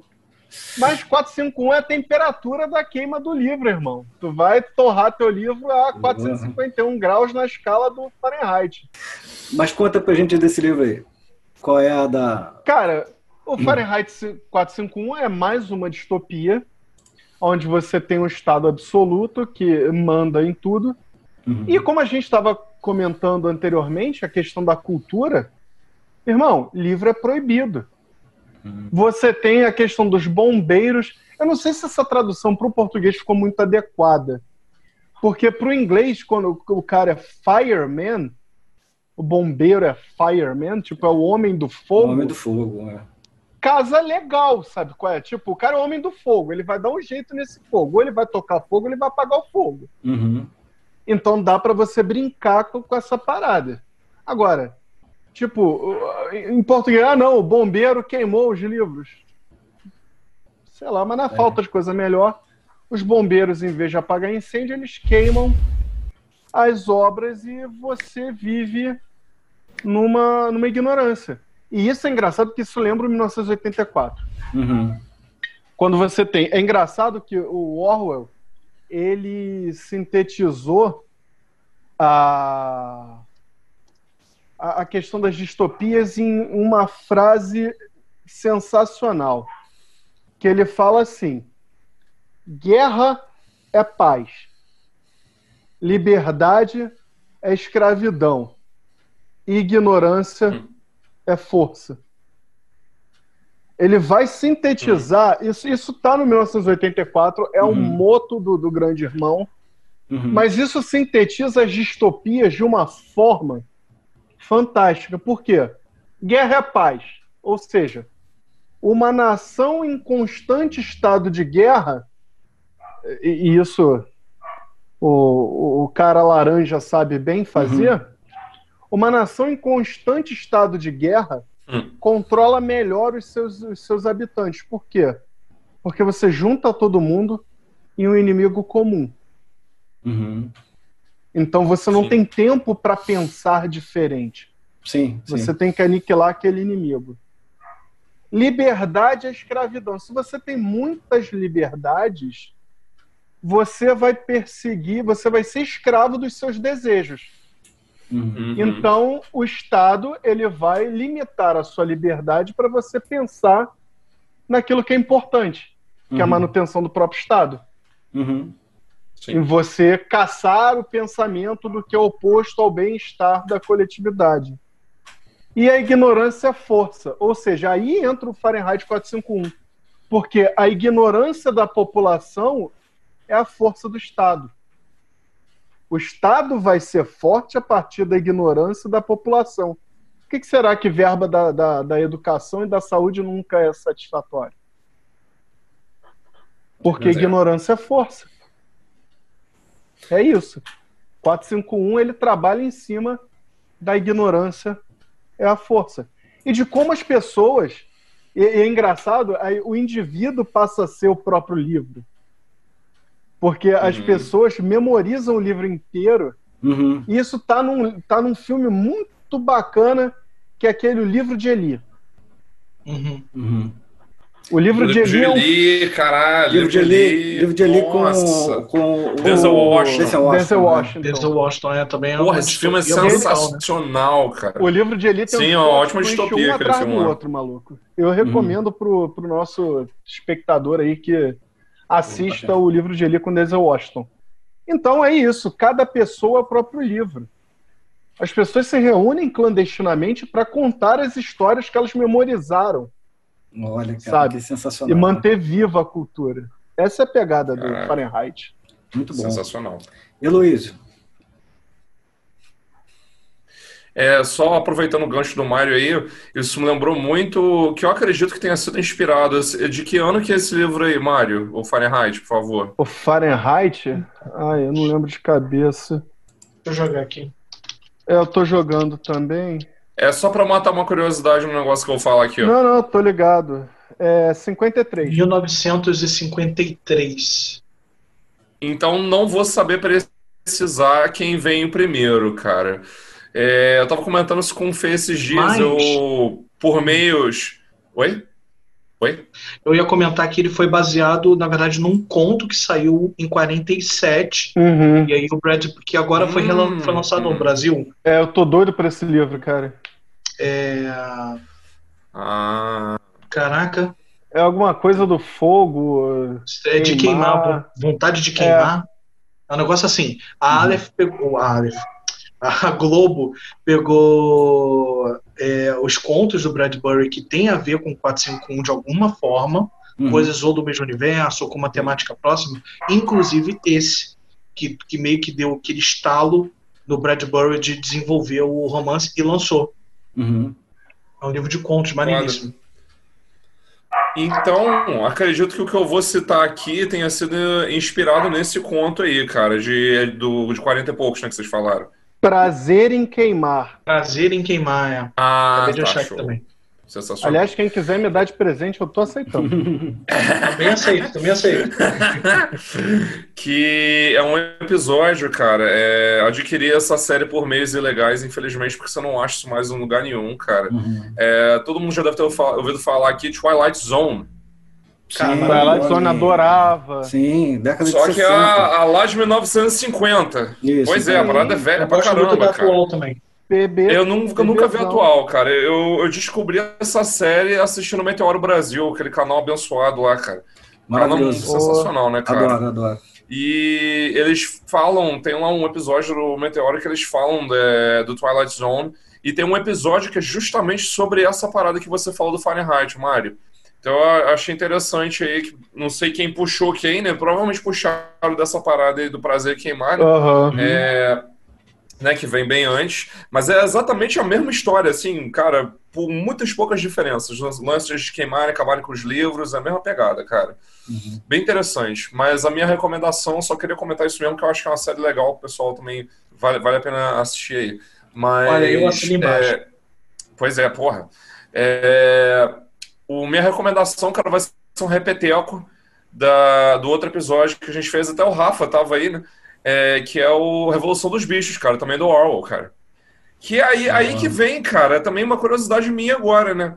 que agora que eu parei pra pensar nisso, a gente discutindo toda essa coisa de distopia, será que aquilo ali, assim, eu sei que tem muitos elementos distópicos, mas será que entra como distopia? Porque teoricamente não passa no presente, né, cara? Então entra, né? Entra, só não pode ser passado, o próprio George Orwell, ele chama aquilo de fábula. Na verdade, é uma fábula. Então são os animais animais etc. que passam por um processo de humanização, né? Eles agem como humanos, como animais de fábulas, né? De uma forma geral. Só que o que eles estão ali ensinando pra gente, que a fábula tem uma questão moral sempre envolvida, né? Sim, o que eles estão ensinando pra gente é que qualquer forma de poder pode corromper as melhores intenções. Então, não adianta você ter a melhor intenção do mundo se você se deixa ser corrompido pelo poder. E nesse sentido, como ele é um retrato até muito próximo do que aconteceu na União Soviética, né? Basicamente você tem o Stalin, o Lenin e o Trotsky ali, né? Sim. Como é muito próximo, do nosso mundo, né? Da história como a gente viveu, então é possível colocar ele dentro de distopias e tem teóricos que colocam como distopia, sim. Eu vejo mais como fábula com elementos históricos, entendeu? Porque é interessante que a Revolução dos Bichos, se eu tiver enganado, Rafa, me dá uma ajuda, mas para quem não sabe, o Orwell, ele era membro do Partidão Comunista Inglês. Sim. Tanto que ele foi para a Guerra da Espanha. Ele foi para a Guerra da Espanha como voluntário para tentar derrubar o governo do Franco. Sim. Ele era partidário, ele era do Partidão Inglês. Mas só que em 45, perto de 45, ele se decepciona, que aí tem a ver muito com o que o Rafa estava falando do Stalin, das práticas do Stalin na União Soviética, e ele vira dissidente do partido. Em mas 45... assim, que eu ia comentar, ele vira dissidente, mas assim, ele não deixa de ser um cara alinhado à esquerda. Não era isso que eu ia falar, não. Ele só rompe com essa questão humana do partido, porque ele percebe que, porra, onde tem gente, tem a possibilidade de corrupção, né? Então... ele mesmo vai deixar claro na questão do Revolução dos Bichos que as alianças diplomáticas e militares, elas não se baseiam em ideias, elas se baseiam em interesse. Até porque a União Soviética se aliou aos Estados Unidos para poder dar fim à guerra na Europa. E anteriormente eles tinham se aliado a Hitler num tratado de coexistência pacífica com a questão da Polônia, etc. Eles só resolveram mudar de lado quando deu merda que o Hitler resolveu invadir a Rússia no inverno. Errar que nem errou Napoleão. Gengis Khan também tentou invadir a Rússia no inverno e se ferrou. Então a Revolução dos Bichos é isso. Ele estava puto com Stalin, e estava mesmo, porque as práticas como Gulag, etc., as práticas não humanitárias, e ele escreveu esse livro para dar um pé na bunda. Mas relembrando, como o Rafa disse, o Orwell não deixou de ter a sua orientação pessoal alinhada à esquerda. Tanto que em 1984 você tem o oposto, né? Você tem um governo totalitário de direita. Porque pode acontecer de pessoas utilizarem isso para dizer o seguinte: tá vendo? Tá vendo aqui eu ia tocar nesse assunto, é um livro anticomunista, como se, por exemplo, você pudesse colocar sob o guarda-chuva de comunismo tudo como esse governo faz, né? Tipo assim, tudo que for à esquerda é comunismo, você bota dentro do guarda-chuva e você diz que o Orwell é contra aquilo, então o Orwell é de direita por conta disso, né? Eu até depois tem um negócio a falar disso aí, cara. Foi mal cortar vocês, mas na minha concepção, nos meus estudos, cara, o Revolução dos Bichos, ele não é um livro anticomunista, ele é anti-stalinista. Sim, exatamente. Até porque, se vocês repararem no início do livro, antes dos porcos tomarem o poder, Como é que estava a comunidade na fazenda? Tava Pois tipo, é. todo mundo igual. Uhum. Aí vem a questão dos porcos e falam, não, todos os bichos são iguais, mas alguns bichos são mais iguais do que os iguais. Sim, é essa aí que começa a treta. E tem aquela Que é a questão... questão, tipo, foi mal, Fernandão, só pra Não, fechar. claro. Você derruba o Kizar, que é o fazendeiro, que Sim. explora os bichos. Você coloca Lenin no poder, Sim. o ideal leninista no poder, e você tem a questão do porco Stalin que acaba com essa porra e vira burocracia estatal. Exato. É isso, E brother. É um aí livro você... anti-stalinista. E você tem o desenvolvimento ali justamente disso, do caminhar para um totalitarismo, uma mudança da forma como as coisas estão organizadas, com a criação de uma elite, e, ao mesmo tempo, a mudança das leis que estão escritas ali, que começam a ser modificadas de acordo com a conveniência, né? Então está escrito um negócio ali, não se pode fumar, mas aí o porco começa a fumar, então não se pode fumar muito, sabe? Começa a haver determinadas adaptações para você legitimar aquela... E isso vai acontecendo muito gradualmente, né? Isso é muito interessante. O livro é muito interessante, a narrativa que ele faz. Mas, de modo algum, ele realmente faz uma crítica ao comunismo, ao socialismo real.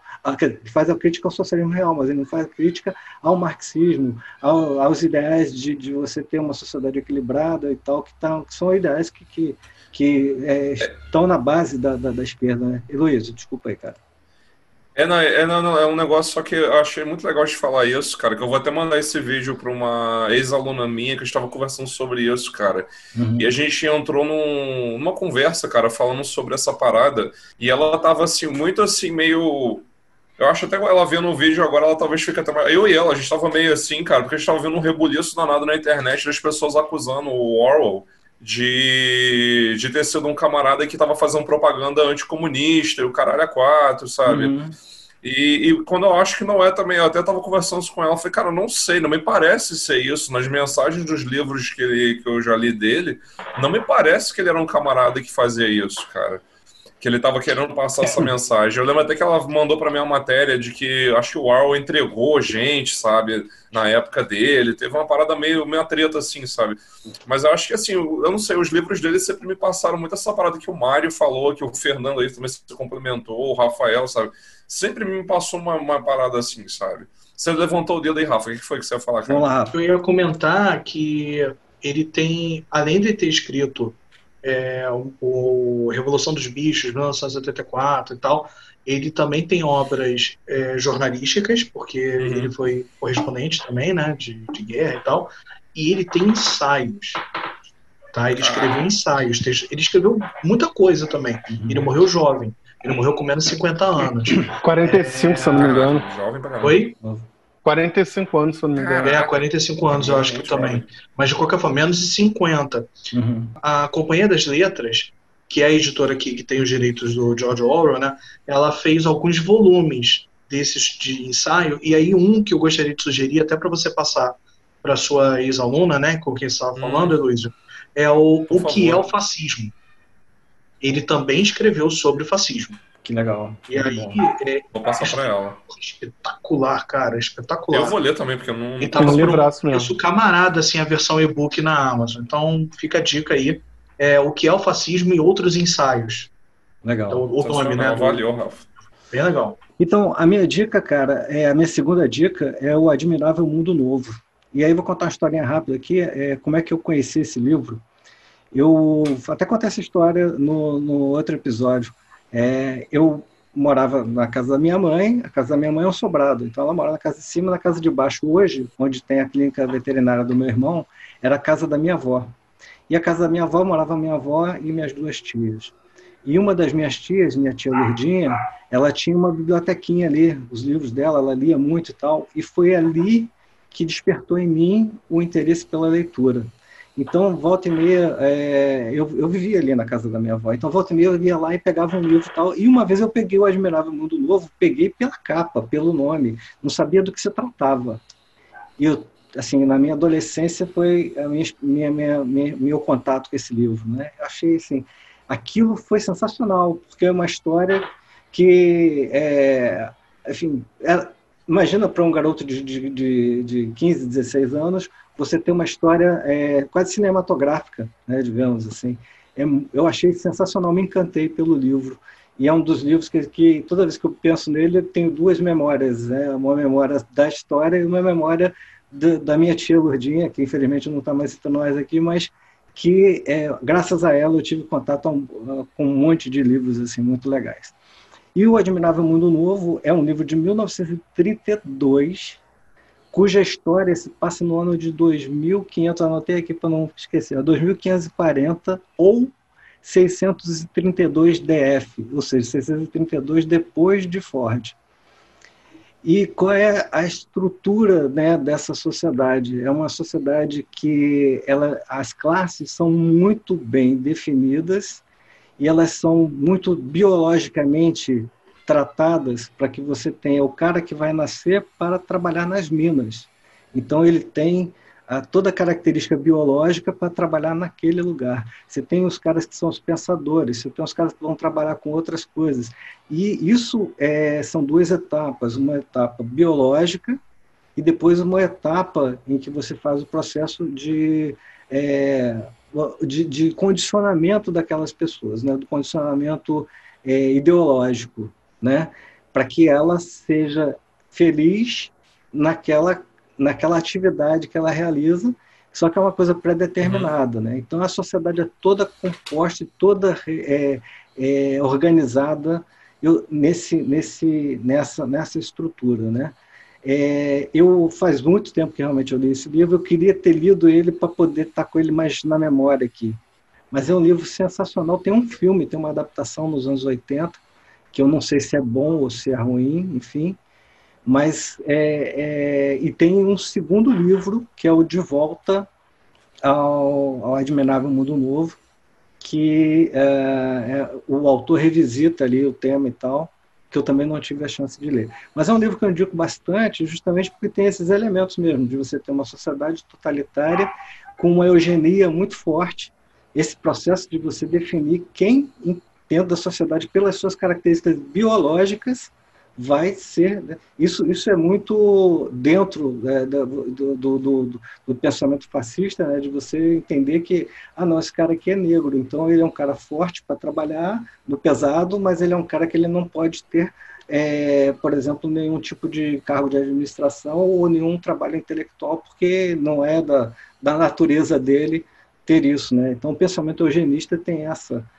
característica. Se eu não me engano, aí falando sobre isso, me parece que o Monteiro Lobato tem um livro que chama-se O Presidente Negro, que ele tentou emplacar esse livro nos Estados Unidos e que esse livro não deu certo porque é um livro mega racista, mega eugenista e tal, né? Então, Fernandão, nessa questão eugenista do Admirável Mundo Novo, a parada é mais embaixo ainda, porque você já nascia pré-determinado ao seu trabalho. Lembrando que as pessoas eram fabricadas em fazendas. Você era colocado, teu embrião era colocado numa espécie de placenta gerada a partir de uma parte de um porco, e você era melhor alimentado ou não como embrião, fornecido mais ou menos oxigênio para o teu desenvolvimento, e você já nascia com as características pré-selecionadas. Então, a partir do nascimento, você já nascia cientista, você já nascia mão de obra barata, você já nascia de todas as formas. Então, é uma eugenia levada, se a gente for parar para lembrar, a experimentos genéticos do nazismo, sabe? Aqueles experimentos médicos. Joseph Mengele e companhia. Joseph Mengele, tá tentando lembrar o nome.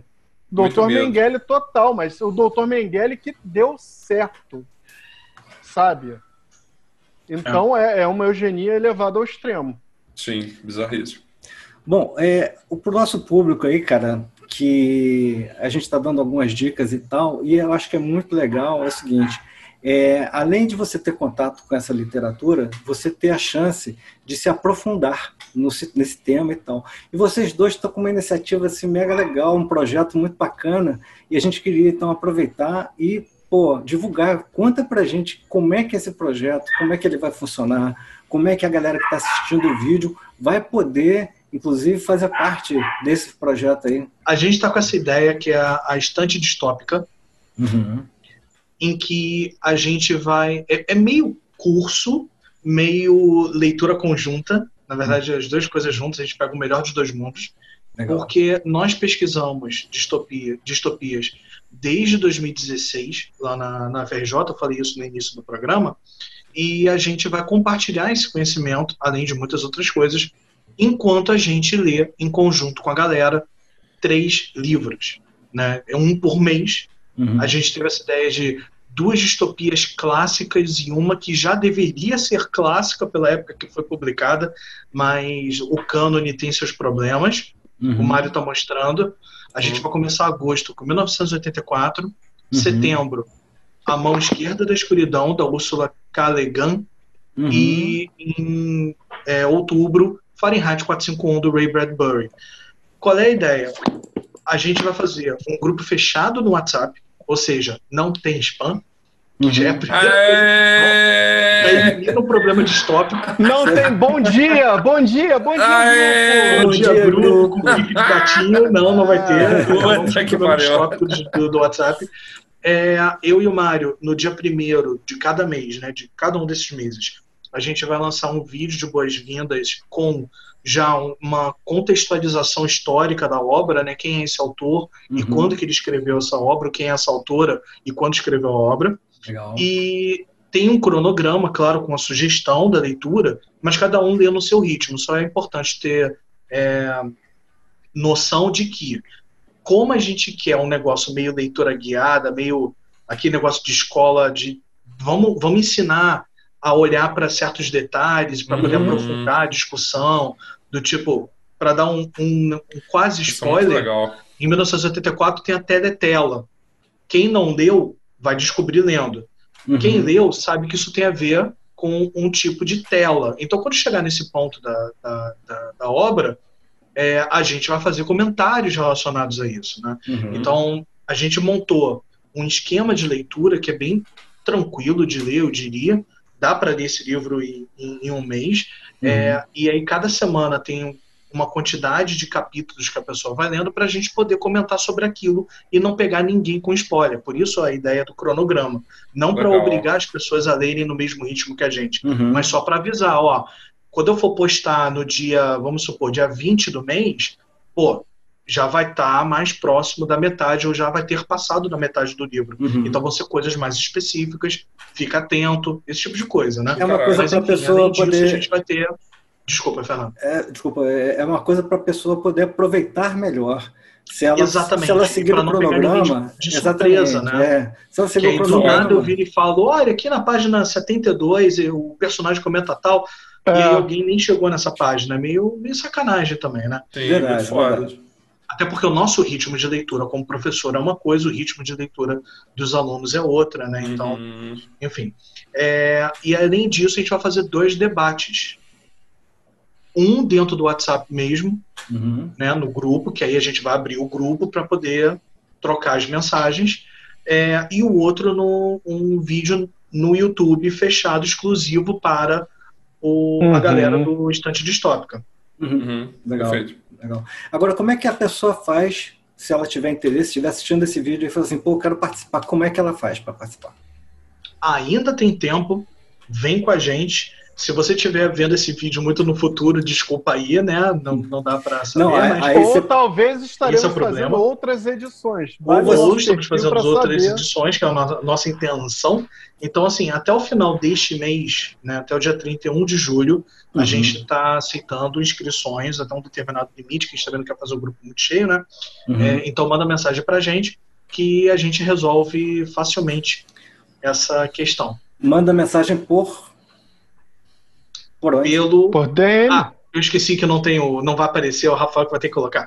Manda mensagem pelo Instagram, @elrafa.lit, ou @Felix Literatura, mas também pode mandar o e-mail para o nosso Estranho Escritório, Isso. que é o nosso canal do YouTube especializado em distopias, né? Aliás, estou deixando aqui um cardzinho para você.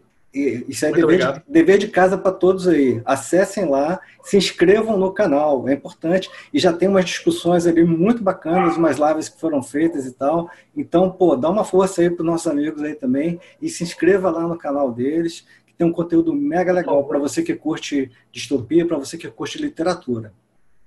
E no nosso caso, como é um curso, são 3 livros do kit, a gente pensou, no caso, que o mês avulso, né? Porque tem gente que quer estudar um dos livros, não quer necessariamente estudar os 3, né?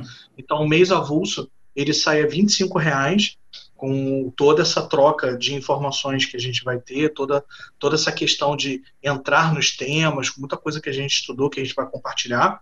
E quem quiser os 3 meses, a gente faz o preço de R$60.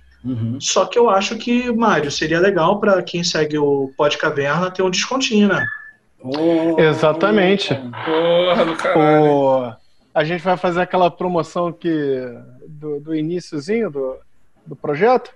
Eu acho legal, né? Então, se você quiser adquirir nossos 3... Eu ia falar de adquirir nossos 3 livros, mas você ia pegar muito errado, porque a gente não está distribuindo livro. É o estudo. Uma logística inviável pra gente, na verdade. Pra você Imagina, a gente ter que comprar o livro e ainda ter que embalar Porra, não, tá doido. E pelo preço que não dava nem pra gente comprar esse aqui. Não dá pra comprar. 40 mangos pra comprar esse aqui. Verdade. A gente ia ter que assaltar um caminhão de distribuição. Assim. Ia ser bem distópico. Pra você assaltar o... Como é que chama? Quando você tem guardado o livro, o estoque, a gente ia ter que assaltar o estoque das livrarias. Imagina o caminhão da livraria passando pela rodovia, a gente, passa o livro. Não, senhor, mas não tem dinheiro. Não, eu quero o livro. Livro? Dane esse dinheiro, eu quero o livro. O livro? Quem você não quer o celular? Dinheiro, não, cara, que celular? Eu quero o livro. Me dá o livro. Eu quero 22 exemplares. Mas se você quer adquirir esses 3 grupos, né, que vão ser 3 diferentes, se você quiser participar dessas 3 leituras coletivas, a gente vai fazer essa promoção de 50 mango pelos 3. A gente já está numa promoção, porque o avulso custa 25. Sensacional. Pelos 3 seria 75.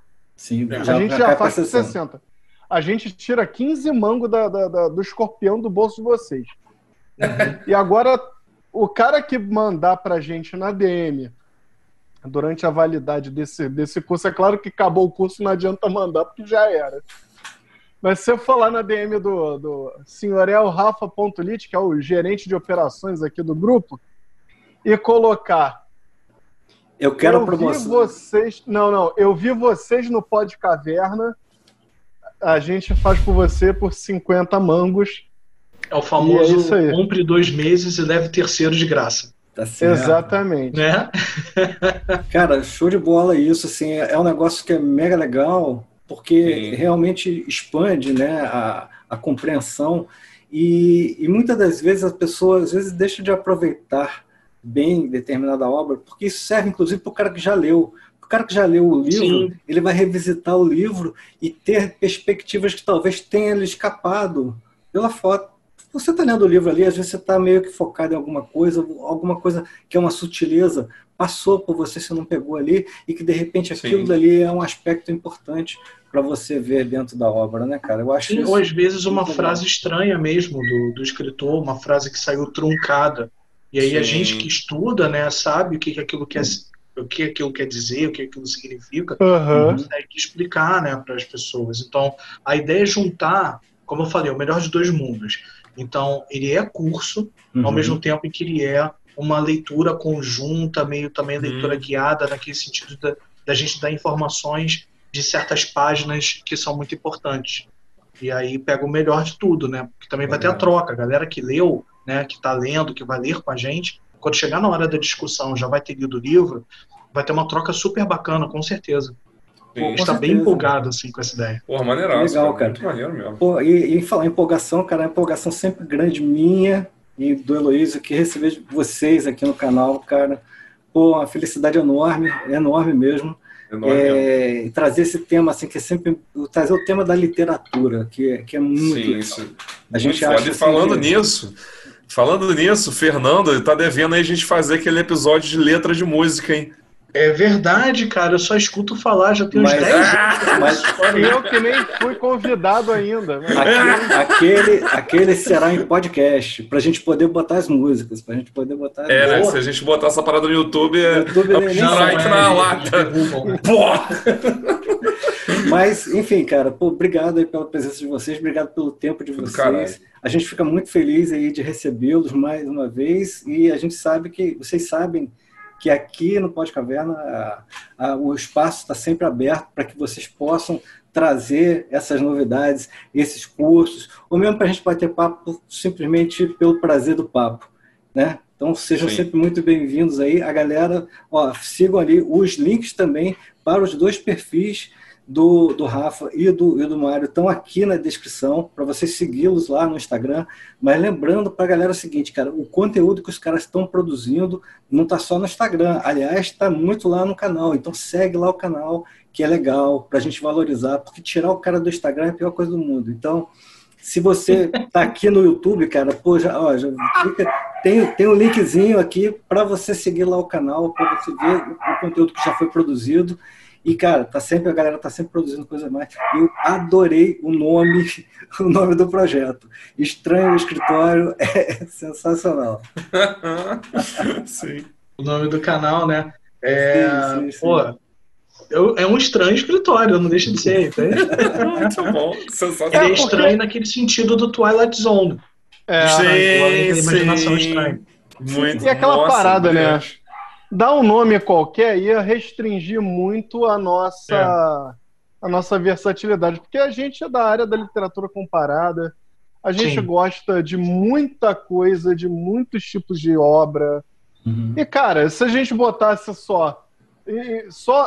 porque a estante distópica é um desdobramento do estranho escritório. Sim. Se fosse só escritório distópico, a coisa ia limitar a gente. Ia ficar limitado. Eu odeio ser aquele cara que é o especialista numa parada só. Sabe? Sim. É que nem a banda de uma música só. Sim. A banda só fez sucesso por aquela música. Não, irmão, eu quero falar sobre tudo, porque tem tanto pilantra que não é da área, falando qualquer groselha. E aí, fala sei lá, mano. Hoje temos coach de tudo, né, bicho? Até coach literário deve ter, né, velho? Tem uns coach de distopia por aí. Coach de distopia, coach de leitura. Então, cara, que não é nem da área da educação, pelo menos. Um troço completamente... Se o cara fosse da história e tá recomendando a leitura, beleza, o cara é da área da educação, mas não, o cara é de uma área totalmente aleatória. Mas, enfim... Sim. Bom, brigadão, Fernando. Eu gostei muito de vir bater um papo. Muito obrigado, cara. Parceiraço. Pode chamar a gente sempre que quiser. Eu não poderia terminar aqui antes de indicar aqui o canal do Heloísio também, cara. Sigam o canal do Heloísio. Inclusive vocês dois lá, tem um link aqui. Ajuda o Mano dos Graves. Ajuda o Mano dos Graves. Tu só toca baixo, irmão. Que maneira grave. Pô, sacanagem comigo, cara. Sacanagem, velho. Pô, então, sigam lá o canal dele. Vamos seguir vocês também. Sigam também o canal do Diego, cara. O Diego não pôde estar aqui com a gente hoje, mas a gente também tá botando o link aqui embaixo para vocês seguirem o canal dele. É o canal que tá recente. Então é legal para dar essa força ali, para que ele consiga um número bom de inscritos, tá? Para destravar alguns recursos lá do YouTube, né, cara? Daqui do YouTube, né? Você que está assistindo aqui dentro, beleza? E a gente volta a dizer que a gente está mega feliz de receber os amigos todos aqui e que daqui a pouco a gente volta com mais um tema super legal, com os convidados super legais também, e a gente se vê então no próximo Podcaverna. Valeu, galera. É isso aí. Valeu, galera. Valeu.